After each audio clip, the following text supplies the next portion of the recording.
నేను గుడికి పోయినాను. మాకు ఏమి లేదు.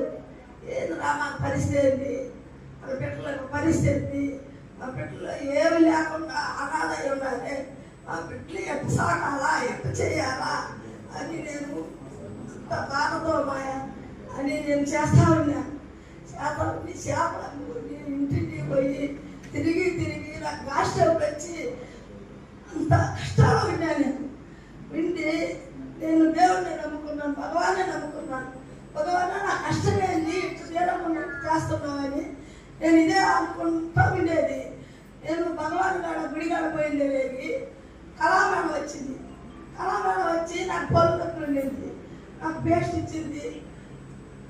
అది పేస్ట్తో తగ్గింది. ఏం నానో ఇట్లా తగ్గింది, ఏం చేయాలంటే నువ్వు నేను మీటింగ్ పెడితే నేను పవన్ చేస్తాను రాని పవన్ నాకు తీసుకున్నది. నలుగురిది రమ్మని పిలిచింది. నేను మా వారు నా మధ్య వచ్చి విన్నాను. ఇంటే అన్ని తగ్గిపోతుంది, బాగా నొప్పులు అన్ని తగ్గిపోదని చెప్పారు. నేను తీసుకుని మా వారు కాలు వచ్చింది వాడాను.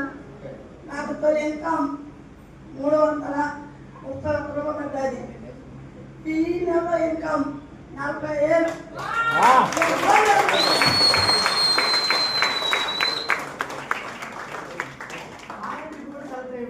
నేను గోవా పోయాను. గోవా పోయితే మరి ఆనందంగా ఆడుకుంటా పాడుకుంటా మేము కబడ్డీ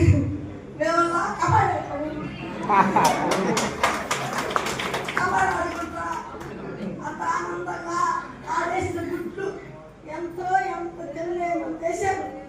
అంటే ఐటమ్ తిన్నాము. అసలు పేర్లే అసలు 4 ఐటమ్ వేసుకున్నారు. 50 ఐటమ్ బావాలి అని చూసుకునే జాబ్. ఇప్పుడు ఏమన్నా రెడీగా ఉన్నాం.